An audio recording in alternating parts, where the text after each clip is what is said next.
ভাই রে ভাই, ডিসপ্লেতে টাচ করলে আলো জ্বলে উঠবে আর আপনাদের পাওয়ার বাটনের কোনো প্রয়োজন পড়বে না। আপনি জাস্ট দুইবার ডিসপ্লেতে ক্লিক করবেন, তাহলে আপনারা ডিসপ্লেতে আলো জ্বলে উঠবে।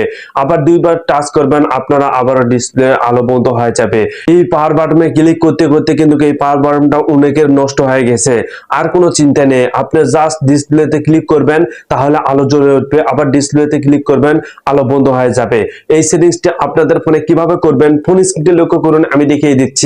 ওকে, প্রথমে আপনাদের ফোনের সেটিং অপশনে আসবেন। এখানে আসার পর আপনারা সার্চ অপশনে আসবেন। এখানে এসে আপনারা ডাবল লিখে আপনারা সার্চ করবেন। দেখুন ডাবল ট্যাপ টু লিস্ট, এই অপশনে আপনারা ক্লিক করবেন। ক্লিক করার পর দেখুন ডাবল ট্যাপ টু লিস্ট, এই অপশনটি কিন্তু অফ রয়েছে। এই অপশনটি আপনারা অন করে দিবেন। নিচে এসে দেখুন double tap to turn off, এই অপশনটিও কিন্তু অফ রয়েছে। এই অপশনটি আপনারা অন করে দিবেন। যদি আপনাদের ফোনের এই দুটি সেটিং অন করা থাকে, তাহলে আপনাদের ফোনের আর পাওয়ার বাটনের প্রয়োজন পড়বে না। আপনারা জাস্ট স্ক্রিনের উপর